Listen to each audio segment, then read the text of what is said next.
예수를 바라보자. 오늘 말씀 속에서 시브리서 기자는 믿음의 생활을 경주자의 모습으로 비유했습니다. 달려가는, 목표를 향해서 달려가는 사람의 모습으로 비유한 것이죠. 육상 선수들의 복장을 보면 정말 최소한의 옷을 입습니다.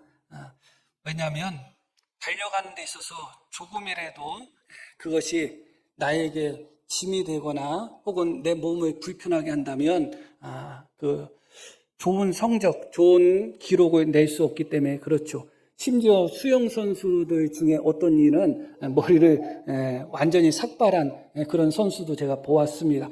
그만큼 아마 간절한 것이죠. 또 이런 말씀드리면 또 야할 수도 있겠는데 유명한 여자 테니스 선수가 있는데 가슴이 커요. 가슴이 큰데 여자에게 있어서 이 가슴은 좀 중요하잖아요. 어떻게 보면 자랑이잖아요. 그런데 테니스를 위해서 가슴의 상당수를 축소하는 수술을 했어요. 그러니까 여인임에도 불구하고 그만큼 경기에서 이기고자 하는 열망이 간절했던 것이죠. 그렇게 세상 사람들도 경기에서 또 경주에서 이기기 위해서 최선을 다하고 있습니다. 오늘 말씀을 통해서 믿음의 경주를 하는 우리가 무엇을 조심해야 되는지, 무엇을 준비해야 되는지, 어떠한 자세를 가지고 믿음의 경주를 해야 되는지 오늘 말씀을 통해서 우리가 함께 상고하고자 합니다. 1절 말씀을 보겠습니다. 이러므로 우리에게 구름같이 둘러싼 허다한 증인들이 있으니, 구름같이 둘러싼 허다한 증인들은 이미 믿음의 경주를 승리로 마친 사람들입니다. 너무나 많은 사람들이 큰 역경과 환경 속에서 믿음을 지키며 믿음의 경주를 승리했습니다. 그들을 구름같이 둘러싼 허다한 증인이라고 표현하고 있습니다. 우리도 그들 중에 한 사람이 되기 위해서 믿음의 경주를 잘 마치고 승리하여 구름처럼 둘러싼 허다한 증인 중에 한 사람이 되기 위해서 우리에게 요구되는 것이 있습니다. 그것이 바로 무엇이냐? 모든 무거운 것과 얼매이기 쉬운 죄를 벗어버리라. 이렇게 말씀이 나오고 있습니다. 무거운 것, 이것은 무거운 짐을 이야기하는 거예요. 모두에도 말씀드렸듯이 운동선수들은 운동하기 위해서 최소한의 복장을 가지고서 경기에 참여합니다. 이쁘게 보이기 위해서 이런저런 액세서리를 하고 그런 경우는 거의 없습니다. 특별히 달려가는 사람이 발에 모래주머니를 차고서 경기를 한다. 평소에 훈련할 때는 모래주머니를 차고 훈련할 수 있겠지만 실제로 경기에 임할 때는 모래주머니를 차고 시합에 참여하게 되면 패배할 수밖에 없는 것이고 좋은 기록을 낼 수가 없습니다. 마찬가지로 영적 경주를 하는 우리도 무거운 것, 무거운 짐, 우리의 영적 경주에서 장애가 되는 무거운 짐을 벗어버리라 그렇게 말합니다. 여기서 다시 말씀드리면 무거운 짐은 우리 신앙의 여정, 영적인 경주에 있어서 장애가 되는 것들을 의미합니다. 때로는 염려, 걱정, 근심들이 무거운 짐이 될 수도 있을 것입니다. 때로는 세상을 사랑하는 마음, 쾌락을 사랑하는 마음, 혹은 성공하고자 하는 마음, 또는 돈을 쫓아가고자 하는 그런 욕망들, 그런 것들이 때로는 무거운 짐이 될 수가 있을 것입니다. 이 모든 것, 특별히 우리가 염려, 걱정, 근심들, 이런 것은 무거운 짐이라는 생각을 당연히 합니다. 그런데 문제는 세상의 즐거움, 세상의 쾌락, 세상의 성공, 혹은 세상에 가져다주는 기쁨들, 혹은 세상에서 많은 부를 누리는 것, 물론 부를 누린다고 해서 그것이 꼭 나쁜 것만은 아니지만 때로는 신앙에 있어서 돈을 사랑하는 것이 일만하게 뿌리가 될 때가 참 많이 있는 것이죠. 그래서 많은 경우에 있어서 영적으로는 실제로 무거운 짐인데 우리가 영적 경주자로서의 무거운 짐이지만 육적으로 또 세상을 살아갈 때는 그것을 우리가 짐으로 느끼지 않고 오히려 나에게 좋은 것으로 생각하며 그것을 내 몸에 짊어지고 갈 때가 참 많습니다. 그것이 우리가 첫 번째 기억해야 되는 부분이에요. 영적 경주, 신앙의 경주에서는 분명히 그것이 무거운 짐이 되고 방해거리가 되는데, 육적인 생각에서 또 육적인 몸으로 세상을 살아갈 때 그것이 나에게 때로는 즐거움이 되고 쾌락이 되고 또 기쁨이 되고 자랑이 될 때가 참 많아요. 그러다 보니까 성공을 쫓아가게 되고 물질을 쫓아가게 되고 인기를 쫓아가게 되고 쾌락과 즐거움을 쫓아가게 될 때가 참 많습니다. 그것을 짐으로 생각하지 않기 때문에 그래요. 그러나 영적 경주자, 신앙의 경주자, 하늘의 천성을 바라보고 달려가는 자들에게 있어서는 무거운 짐인 것입니다. 첫 번째 기억할 것이 무엇인가? 영적 가치관의 전도를 기억하셔야 됩니다. 무거운 짐이 무거운 짐으로 느껴져야 되는데 우리가 영적으로 가치관 자체가 뒤바뀌어 보이다 보니까 무거운 짐이 무거운 짐으로 느껴지지 않는 거예요. 세상 사람들이 쫓아가는 것을 똑같이 쫓아가고 세상 사람들이 즐기는 것을 똑같이 즐기고 세상 사람들이 자랑하는 것을 똑같이 자랑하며 그것이 마치 나에게도 큰 자랑인 것처럼 생각할 때가 있습니다. 그러나 실제로 우리가 세상 사람들과 똑같이 성공을 쫓아가고 물질을 쫓아가고 영광을 쫓아가고 권력을 쫓아가다 보면 그것이 영적 싸움, 영적 신앙의 경주에 있어서 실제로 우리를 막아서고 우리에게 무거운 짐과 같이 역사한다는 것을 기억할 필요가 있습니다. 그리고 얼매이기 쉬운 죄를 벗어버리라 이렇게 말씀이 나오는데 얼매이기 쉽다. 나를 너무 쉽게 올가맨다는 거예요. 죄가. 그러니까 죄가 나를 넘어뜨리는 것이 힘들게 넘어뜨리는 것이 아니라 우리를 너무 쉽게 넘어뜨린다는 거예요. 다른 말로 하면 우리가 죄에 너무 쉽게 무릎을 꿇고 죄에 너무 쉽게 넘어간다는 것입니다. 죄는 우리에게 있어서 얼매이기 쉬운, 우리를 얼매이기 쉬운 죄라는 것을 기억할 필요가 있습니다. 이것을 다르게 번역한다면 유혹하기 쉬운, 시험하기 쉬운, 넘어뜨리기 쉬운, 함정에 빠뜨리기 쉬운. 그래서 어떤 번역에는 착 달라붙는, 죄가 우리한테 너무 착착 달라붙어요. 그러다 보니까 너무 죄에 있어서 무방비인 상태인 것처럼 너무 연약해요.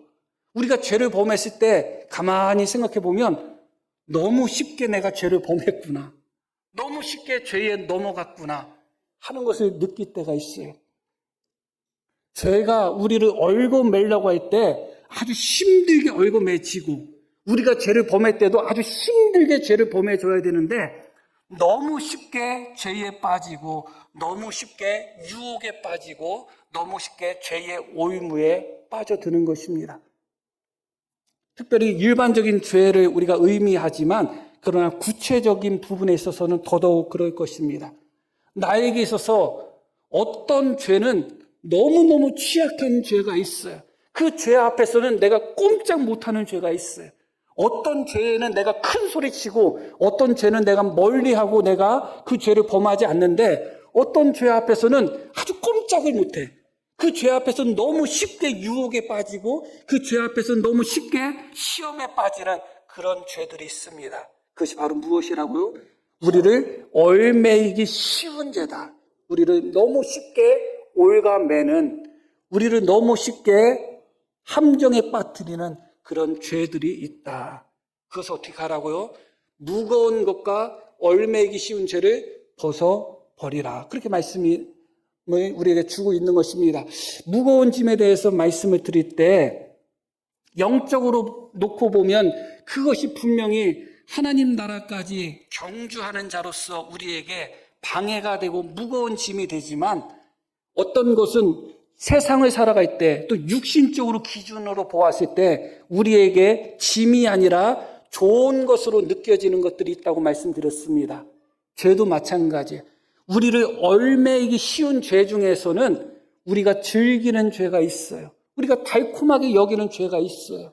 그러다 보니까 그 죄가 우리를 너무 쉽게 얽어매는 것이죠. 그렇게 천국 가는 순례자로서, 천국 가는 경주자로서의 여정 속에서는 무거운 짐이 되고 방해물이 되고 얽어매는 그런 사슬이 되는 것들이 육적으로 세상적으로 살아갈 때는 우리에게 달콤함으로 다가올 때가 있고 무거운 짐으로 다가오는 것이 아니라 행복으로 다가올 때가 있는 것입니다. 그것은 다시 말씀드리면 우리가 가치관이 전도된 상태에서 신앙생활을 하고 있다는 것입니다. 믿음이 기준이 되고 천국이 기준이 된다면 분명히 무거운 짐이고 벗어 던져야 되는 짐이에요. 그런데 육신이 기준이 되고 내가 기준이 되고 세상이 기준이 되다 보니까 그게 더 이상 우리에게 짐이 되지 않고 때로는 우리 신앙을 방해하는 요소들이 나에게 즐거움으로 찾아올 때가 있는 거예요. 그러다 보니까 벗어 던지고 싶지가 않아. 그냥 지고 가고 싶은 거예요. 그리고 오히려 가치관, 믿음의 가치관이 전도되다 보니까 이렇게 영적으로 무거운 짐들, 얽어매기 쉬운 그런 죄악들, 그것들이 우리를 힘들게 한다고 느끼지 않고 오히려 신앙생활을 하는 것 자체가 힘들게 느껴질 때가 있는 거예요. 그게 가장 심각한 것입니다. 예수님을 믿는 게 너무 힘들어. 교회 생활하는 게 너무 힘들어. 세상의 쾌락, 즐거움, 성공, 근심, 걱정들이 우리에게 무거운 짐이 돼야 되는데 신앙생활하는 것이 무거운 짐이 된 사람들이 있어요. 하루하루 신앙생활 한다는 것이 한 주 한 주 교회 나가서 예배 드린다는 것이 너무 무겁게 느끼고 힘들게 느껴지는 사람들이 있습니다. 다시 말씀드리지만 영적 가치관이 전도되었기 때문에 그래요. 히브리서를 바라본 성도들의 모습들이 그런 모습들이 있었습니다. 신앙생활이 너무 힘든 겁니다. 모여서 예배드리고 신앙을 지키는 것이 너무너무 힘든 겁니다. 그러다 보니까 잘 모이지 않으려고 하는 거예요. 그리고 슬금슬금 보이지 않게 떠나는 것입니다. 겉으로 드러나게 떠나는 것이 아니라 있었는데 언제 없었는지 모르게끔 떠나버리는 거예요. 한 번, 두 번 모이지 않다 보면 그렇게 되는 것이죠. 그래서 히브리서에서 우리가 잘 알고 있는 구절 중에 하나가 뭐예요? 모이기를 패하는 어떤 이들의 습관처럼 하지 말라. 왜 그럴까요? 신앙생활하는 게 너무 힘든 거예요. 믿음을 지키는 게 힘든 거예요. 신앙이 짐으로 느껴져요. 죄가 짐으로 느껴져야 되고 세상의 쾌락들, 즐거움이 오히려 믿음에 있어서 짐으로 느껴지고 벗어 던져야 되는데 도리어 신앙생활을 하는 것이 짐으로 느껴지고 신앙생활을 하는 것이 무거운 그런 십자가로 느껴져서 도리어 많은 성도들이 히브리서를 받아본 많은 성도들이 신앙생활을 함에 있어서 지치고 피곤하고 낙심하는 그런 모습을 보였습니다. 그것이 3절에 나옵니다. 너희가 피곤하여 낙심하지 않기 위하여. 이것은 그들이 지금 지쳐있고 낙심한 상태라는 것을 보여주고 있는 것입니다.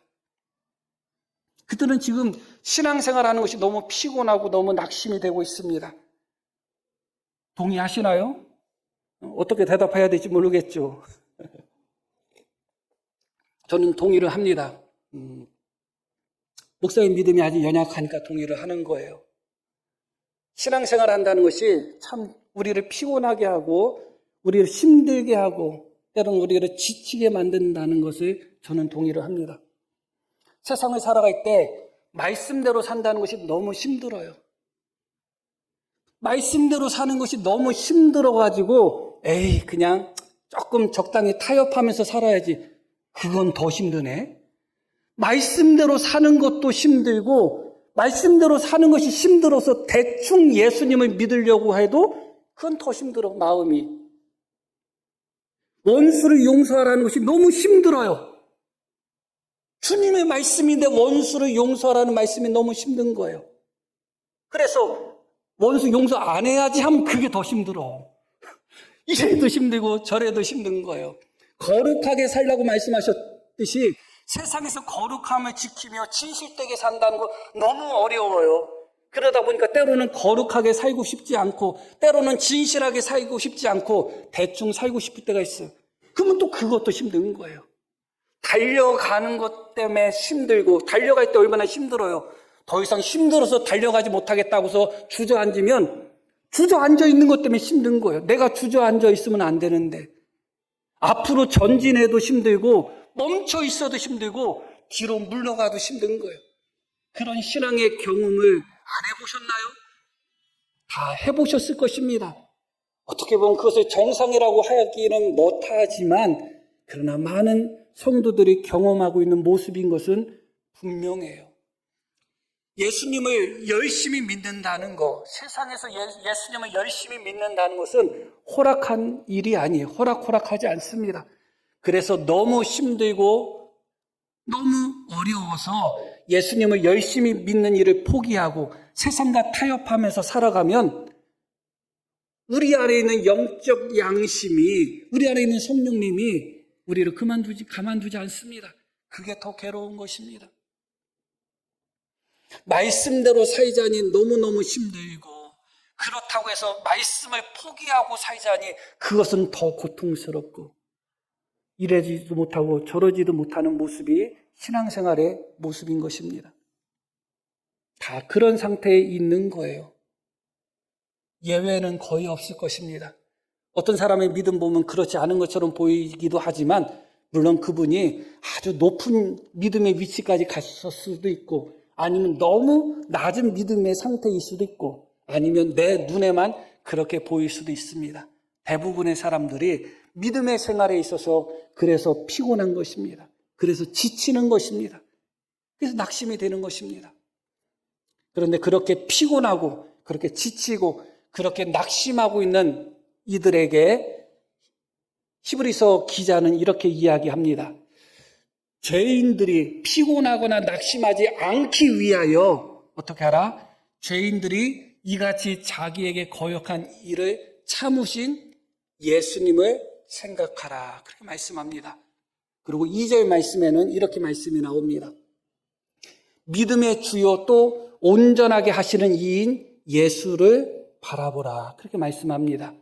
너무 당연한 말씀이죠. 어떻게 보면 이 땅에 신앙생활을 할 때 지치고 피곤한 삶을 살아갈 때 믿음대로 사는 것도 힘들고 믿음을 배반하는 것은 더 힘들고 교회 생활하는 것도 참 힘들고 힘들어서 교회 그만 다녀야지 하도 힘들고 그렇게 지치고 낙심한 자들에게 주는 교훈이 무엇이라고요?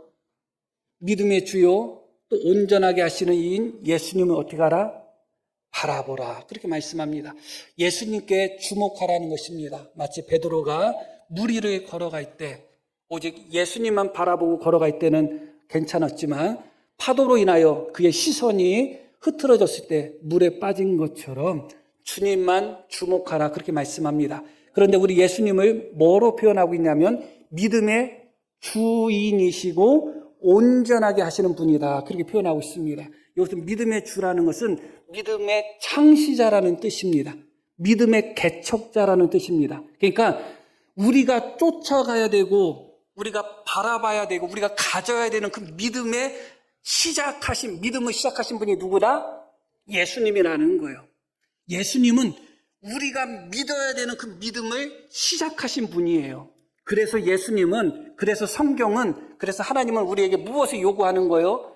믿음을 그래서 요구하는 것입니다. 그 믿음의 시작점이 바로 예수님이다. 예수님은 믿음을 창시하신 분이다. 믿음을 개척하신 분이다. 믿음을 시작하신 분이고 믿음의 주인이시고 통치자가 되신다. 그런 의미예요. 그런데 그렇게 믿음을 개척하고 시작하신 예수님이 온전케 한다는 것은 완성하셨다는 거예요. 무엇을 완성하셨다는 거예요? 그 믿음을 완성하셨다는 거예요. 이것은 다른 말씀드리면 믿음에 있어서 완전한 본이 되시는 분은 누구시다?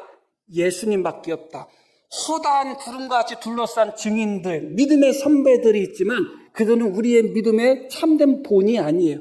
참된 본, 믿음을 완성하신 분은 예수님밖에 없어요. 그게 중요한 것입니다. 예수님은 믿음을 개척하셨을 뿐만 아니라 그 믿음을 어떻게 하셨다고요? 완전하게 하셨다. 완성하셨다. 완성하셨을 뿐만 아니라 믿는 우리의 믿음을 온전하게 만드시는 분이시라. 왜냐하면 예수님이 어떻게 하셨기 때문에 그래요? 믿음을 완성하셨기 때문에 믿음의 길을 완벽하게 100점으로 99점도 아니고 98점도 아니고 100점으로 믿음의 길을 통과하셨기 때문에 그 예수님은 당신의 믿음만 완전하게 하셨을 뿐만 아니라 그 예수님은 연약한 믿음을 갖고 있는 우리를 어떻게 하신다? 온전하게 만드시는 도우시는 분이다. 그렇게 말씀합니다. 그 예수님의 믿음의 모습이 이렇게 나옵니다. 믿음을 시작하시고 믿음을 온전하게 이루신 예수님의 믿음의 모습. 바로 이렇게 나오죠. 그 앞에 있는 기쁨을 위하여 십자가를 참으사 부끄러움을 개의치 아니하셨다. 십자가를 어떻게 했다고 나오죠? 참으셨다. 부끄러움을 개의치 아니하셨다. 이렇게 말씀이 나옵니다. 십자가 형벌에 대해서 말씀을 드렸는데 십자가는 부끄러움, 수치와 고통이 절정에 달하는 형벌입니다. 왜 그런가? 십자가의 형벌은 보통 사람들은 그 형벌을 받지 않습니다. 십자가로다가 처형된다는 것은 그 사회에서 가장 악독한 존재라는 거예요. 그래서 십자가 자체가 부끄러움이에요. 십자가를 짊어진다는 것이. 그런데 그것뿐만 아니라 십자가에 처형되는 방식 때문에 더 부끄러운 거예요. 더 수치스러운 겁니다. 십자가. 어떻게 처형된다고 말씀드렸죠? 벌거 벗겨진 상태에서 십자가에 달리는 거예요. 빨개 벗겨진 상태에서. 그리고 보통 그 십자가에서 1시간, 2시간 만에 죽지 않습니다. 며칠 동안 십자가에 못 박혀 있습니다. 십자가에서 물과 피를 쏟으셨죠. 모든 사람이 십자가에서 다 물과 피를 쏟습니다. 그런데 며칠 동안 십자가에 달리다 보면 물과 피만 쏟는 게 아니에요. 똥오줌도 같이 쏟는 겁니다. 너무너무 그래서 수치스러운 거예요. 그리고 그 수치는 십자가의 고통을 생각하면 어떻게 보면 아무것도 아니에요. 십자가는 너무너무 고통스러운 거잖아요. 고통에 대해서는 설명드리지 않겠습니다. 그렇게 수치스럽고 부끄럽고 고통스러운 십자가를 어떻게 하셨다고 나와요? 참으셨다. 그렇게 말씀이 나옵니다. 믿음을 온전케 하시는 예수님, 믿음을 완성하신 그 예수님은 무엇을 통해서 믿음을 완성하셨는가? 참으시는 것을 통해서 믿음을 완성하셨다. 그렇게 말씀이 나오고 있는 것입니다. 그런데 그렇게 십자가의 부끄러움, 고통을 주님은 끝까지 참고 견디셨습니다. 우리가 낙심이 될 때마다, 마음이 지칠 때마다, 세상에서 신앙생활을 할 때 회의감이 들 때마다 바로 그 예수님을 바라보라는 거예요. 이게 히브리서가 기록될 당시의 성도들에게 있어서는 우리가 느끼는 것과 전혀 달라요. 왜 전혀 다른가? 이들은 십자가에 처형당하는 것을 다 보았던 사람들이고 또 보고 있었던 사람들이에요. 로마는 주기적으로 죄인들을 십자가에 처형합니다. 그 시대는 십자가에 못 박힌, 그리고 십자가를 처형할 때 공개 처형하기 때문에 사람들이 다 봐요. 그래서 십자가가 어떤 건지 알아요. 우리는 그냥 영화에서 한번 본 정도잖아요. 혹은 그냥 들은 정도잖아요. 그러니까 지금 히브리서 기자는 그 이야기를 하는 겁니다. 너희가 십자가를 보지 않았느냐? 십자가에 못 박혀 죽는 사람을 보지 않았느냐? 빨개 벗기고 온갖 수치와 온갖 고통 속에서 심지어 똥오줌까지 싸가면서 그렇게 고통당하고 부끄러움을 당하는 것이 십자가인데 예수님이 그 십자가를 짊어지셨다는 겁니다. 낙심이 될 때마다, 힘들다고 할 때마다 그 주님의 십자가를 바라보라는 겁니다. 그 십자가를 참고 계시는 주님을 바라보라는 것입니다. 우리의 고통이, 우리의 괴로움이, 우리의 아픔이 십자가에 달리신 예수님의 아픔과 비교할 수 있겠느냐, 그겁니다. 예수님은 그 십자가도 참으셨는데 우리는 너무 쉽게 포기하고 너무 쉽게 좌절하고 너무 쉽게 낙심하고 지쳐버리는 거예요.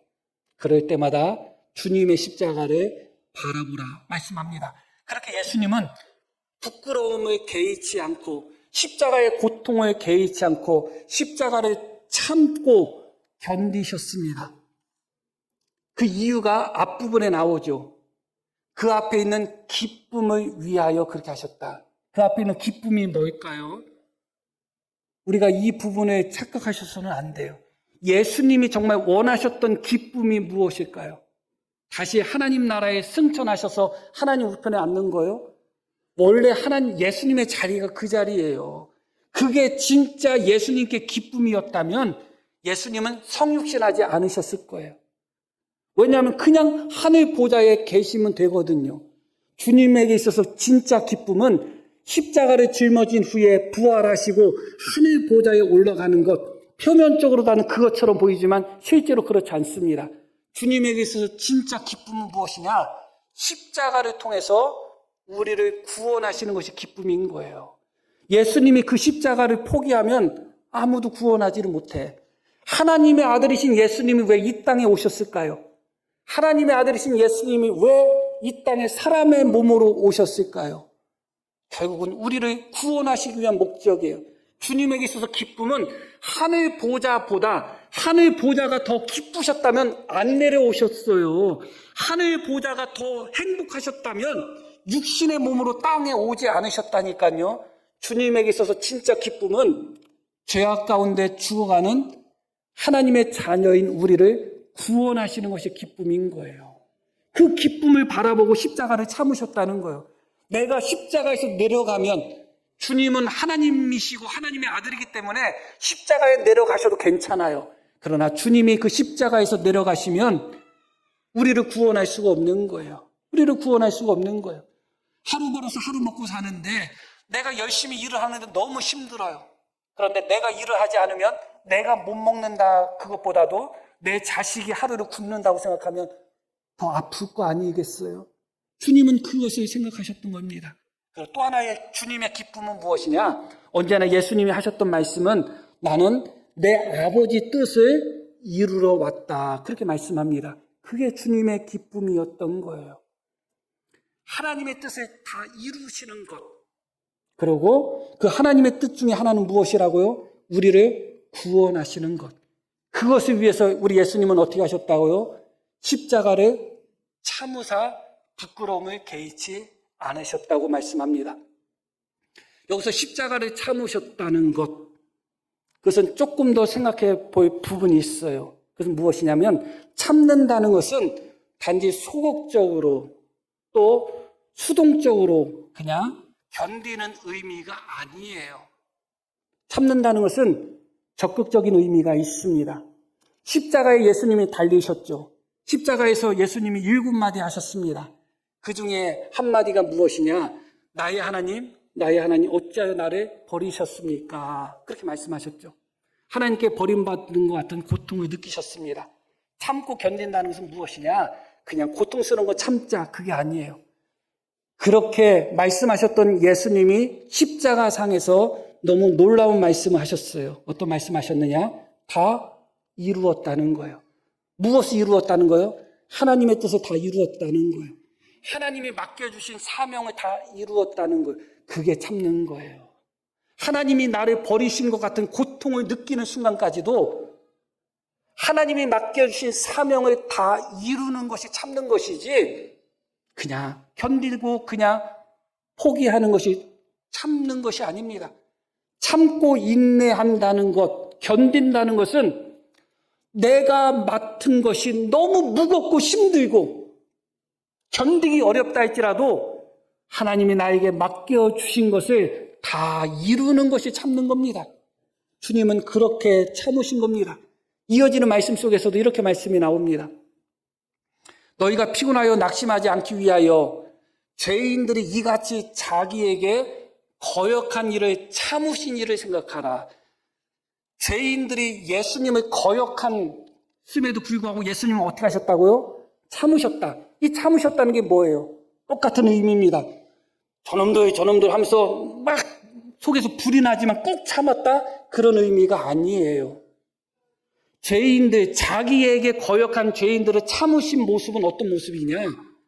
주여, 저들의 죄를 용서하여 주옵소서. 그게 참으신 거예요, 그게. 주님이 십자가에서 참으셨다는 의미를 깊이 깨달으셔야 돼요.